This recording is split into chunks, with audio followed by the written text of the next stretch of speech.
welcome to the second part of this tutorial. In this tutorial, I'm going to teach you how to export your animations from Clo3d and import them directly into Unreal Engine. So the first thing that you have to do is you export it as an OBJ file. You export your avatar as an OBJ file. I already have it exported, but let me just do that again. Export it as an OBJ file. So you come to this place, you remove all the patterns, leaving just the avatar. You can keep your settings the same as mine. Then you just click on OK. And it will export. So in Blender, make sure that you have a clear scene, a completely clear scene like this. Then you can come and import. You can come and import your OBJ. You can either use move from OBJ. I think that's what it saved it as OBJ1. Import it, and it is what we have. You see, it maintains the textures and everything. So after this, you can now export it as an FBX. The next thing you do is to export it as an FBX file.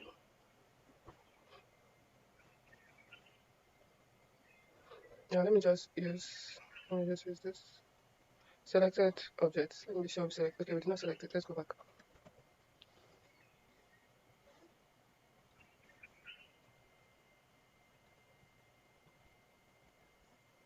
So when you're done, you come to Mixamo and you select your character file. Remember where you saved it. FBX. So this step would take some time depending on how fast your network is. When it's loaded like this, then you add the points.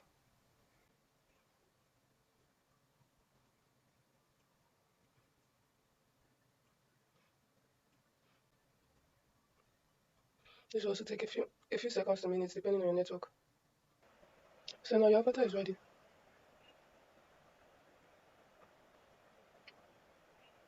So I selected this a catwalk forward walk. As I selected, I tried to increase the arm space. Okay. And I think this is okay. That's about. Now let me increase it.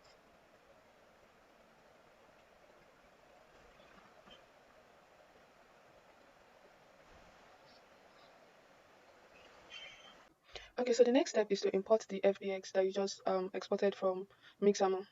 So you just go to where it's saved, import FBX. I think it's under downloads. Yeah, this is it. Import FBX.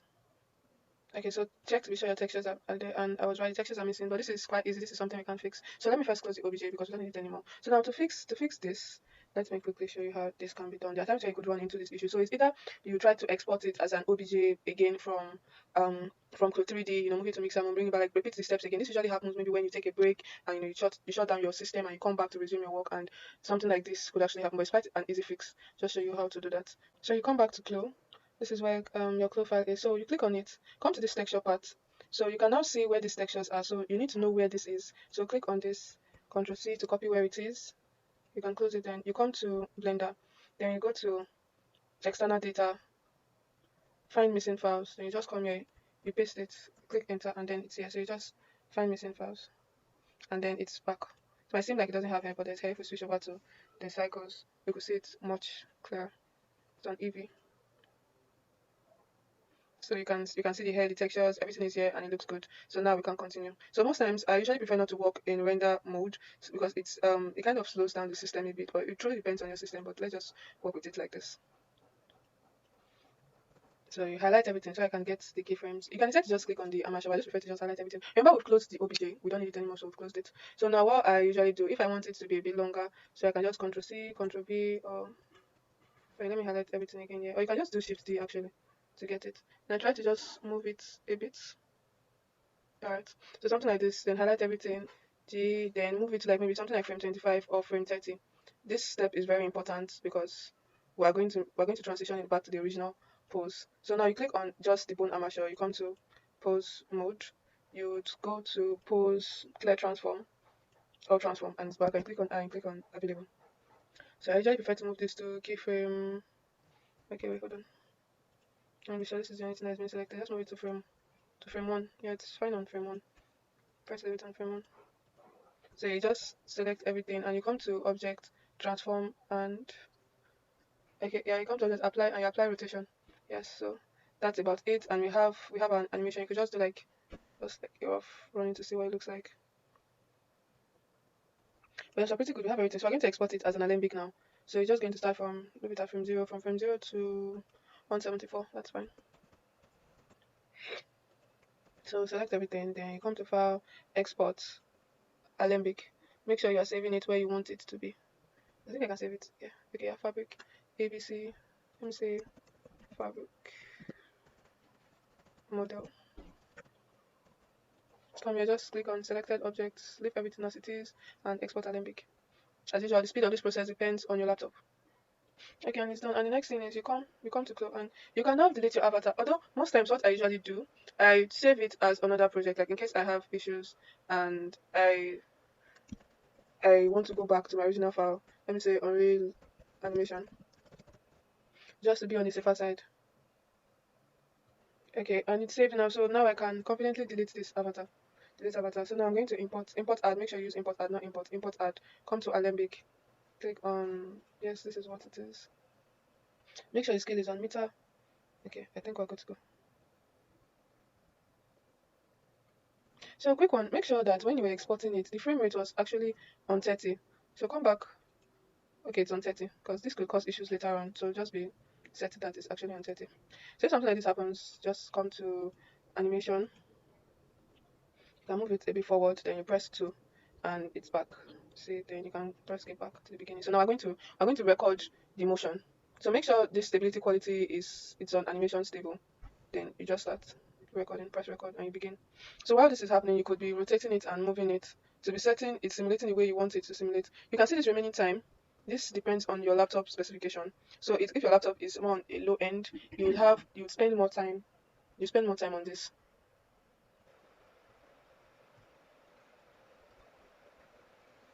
So I'm just checking to be sure that nothing is colliding into anything and it's simulating the way I want it to simulate. Okay, so everything is recorded. You can scroll back to be sure that everything is fine. You can click on the play button. So let me take it back and press play. So this is actually one of the reasons why I had to put it back to the original pose so that it's easier for it to transition into the work animation, in case you guys had any questions on that. So now the next step now is to get into the reason why we are here, why we're all here, how to bring this into Unreal Engine. So the next thing you need to do, you need to check your UVs to be sure everything is fine. So let me unstrengthen, let me go back to simulation. Then let me unstrengthen everything. So let's see what the textures look like. Okay, so we still have our textures intact. Everything looks good. So yes, you can actually simulate. You can record the simulation without the strengthening on. But I just wanted it to be stiff. Like I wanted the material to be stiff and not so fragile. That's why I recorded it with strengthening on. So now you come to UV editor to check your UVs. My UVs are already arranged, but most times this is how it's going to. Is your UVs will probably be like, it could be messed up, something like this. All you need to do is just reset UV to the arrangement. First thing you do, then you click on this to arrange it. So it's going to fit everything into one part like this. So the next thing you need to do is you need to bake your textures. So you come here to where you want to save it to. So textures, you can see I've already saved it. I've already baked my textures previously, but I'm going to do it again. So let me just make a new texture and just say new. You can just say N1. So this the quality of this depends on what you can use. Most people use 4K, but me I just like to just use the highest quality. But like it really depends on what you want to do. So diffuse, you can click on diffuse normal. There's no opacity, so I don't need opacity. Just diffuse and normal. The diffuse is like the color. The normal is like I think more like the bumps and everything on it. So you just wait a few seconds or minutes for it to save. Then we'll move on to the next phase. So the next step now is to export it as an Alembic. So you come to file, you go to export, and you go to Alembic Ogawa. So follow my settings, weld, tick, you don't need the avatar. Make sure it's on centimeter dash studio, not meter. Okay, so when this is done, the next step is to you come to Blender. And in Blender, you actually import it just to check to see that everything is fine. So now that you've imported it, you can't see it just because it's very big because the size is in centimeters, like we didn't use meter. So you just press 0.01.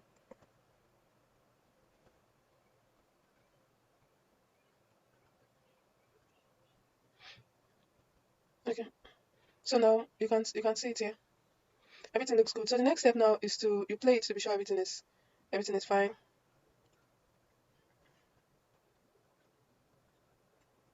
Everything seems to be working fine. So now that you know everything is working fine in Blender, you can now export it into Unreal Engine.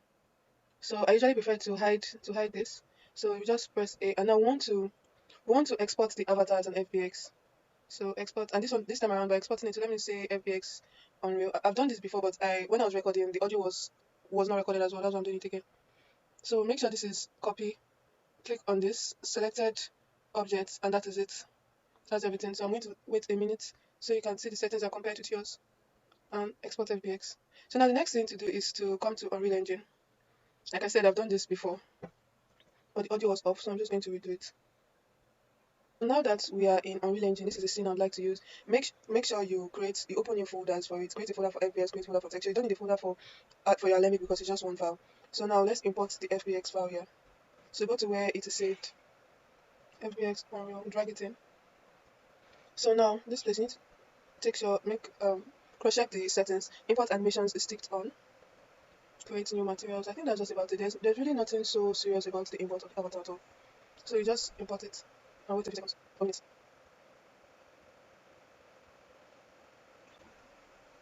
So you can apply this and this, and everything is here. So you can just drag this, in. See, we have our textures, everything is fine. So you can come to your sequencer, add new level sequencer. Let's call it fabric because that's what we've been saving. That's what I've been saving everything as. So for this, come to this place. So make sure you set the origin, everything is okay like this. Drag it into, yes. So click on the animation and you add animation sequence.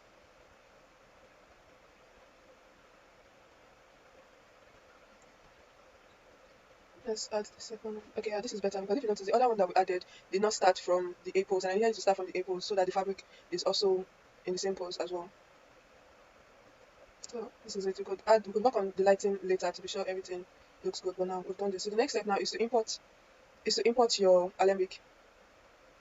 So you just come to where it is on your laptop, like so, there, and just drag it in. So now for this place, it's usually in static mesh, but like I said, I've done this before, so just take note of my settings. Make sure this is under geometry cards. Make sure this compressed texture coordinate number bit is set to 30. Scroll down, make sure your preset is Autodex 3. It will usually be on Autodex Maya, but change it to Autodex 3D S Max. And that's it. Import. This will take a few seconds, minutes, depending on how heavy the file is and depending on your laptop specification. So now the Alembic file has been imported, so after we just need to drag it in, come to this place, default value, and it's directly on it. So now you come to your sequencer and you just drag it into your, and it's here. So this green is currently on 0, so I think we just move it to 1. So now for the fabric, you click on this plus sign, geometry catch, and when you play it, you see that there's a bit of a glitch. This always happens whenever you import into Unreal Engine. I don't know why. So let's just take it. Well, it's a really easy fix. You just take the fabric and you take it back by just one frame. Yeah, just one. See, it's on minus negative 1. That's where it's on. So let me just press play. So everything is working. Everything is moving smoothly now. You can rotate it. You can rotate it a bit to check, to be sure that everything is where it's supposed to be. Yeah. Even the back looks good too. So the next step is to add textures to this.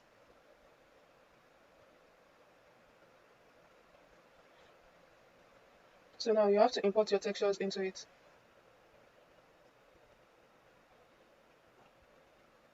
So you just drag and drop your textures like every other thing. Okay, our textures are in now. So you right click on this and click on create material. You can rename it, but I don't see the need. Double click on this. Then content drawer. Come to where your textures are.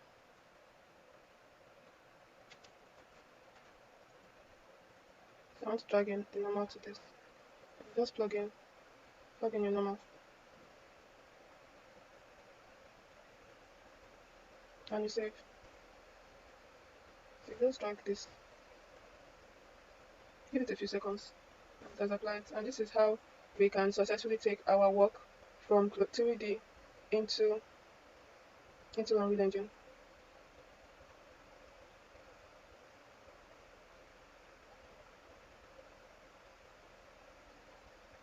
So from here now you can do the other things that you do in Unreal Engine, such as adding your camera.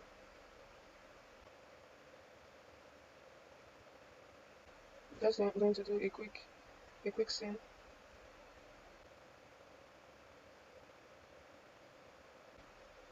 So up until frame 60 then.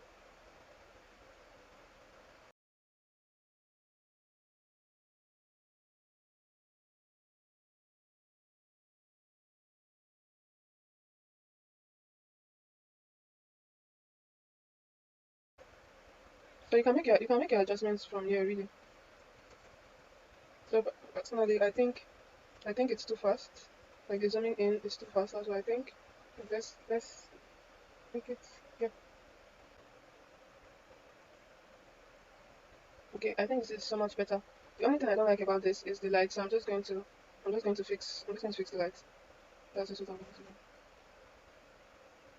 I'm going to add in different lights. Let's say um yeah.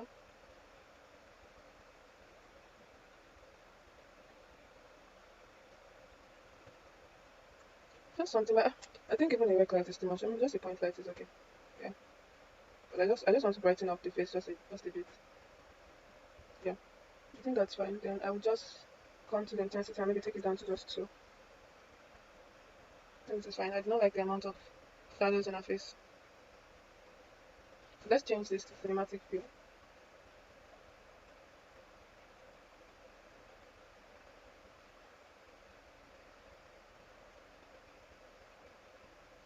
And this is what we have. I know as usual we need to set up camera setting.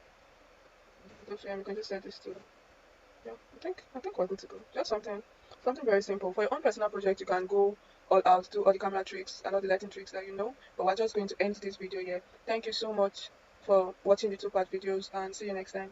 If you have any questions, please let me know. Thank you.